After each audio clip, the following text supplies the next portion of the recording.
To be played well, college football demands an enormous commitment of time and energy from athletes. People up on the upper part of campus would be overwhelmed if they had to see our playbooks. And if they had to come out here and learn the plays and every night learn 10 new plays during camp, I think people would really be shocked at how smart you have to be to play football. To get into medical school demands high academic achievement from students. I have 25 hours of studying to do before this biochem test on Monday. University of Washington senior Greg Walker succeeds at both those challenges. I've always been playing sports and I've always been playing school, and to balance the two, you got to work hard, and that's just what I've been doing since I was young. Greg's inspiration and his role model is his father. My dad is also a doctor. Ever since I was young, I've watched him do what he does, and I fell in love with it. Greg also loves sports, and being an athlete is an important part of his life.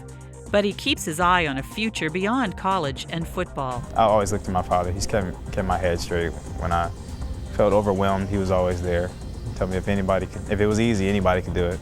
I wish you could hear him talk about it. He's been drilling in my head since I was a little kid playing baseball and football at the park that, the NFL and Major League Baseball is temporary. Your mind, you'll have that forever, and that'll take you really where you need to go.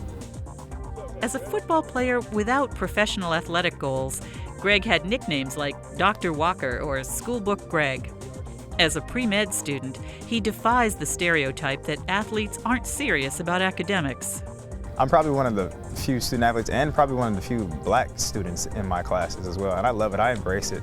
I get a lot of strange stares sometimes because I'll come in the classroom and I'll have my Husky football sweatshirt on, and I might have my iPod in until class starts, and I get all these strange looks, and then I just start asking questions and answering questions, and I think they kind of get surprised, like, who is this guy?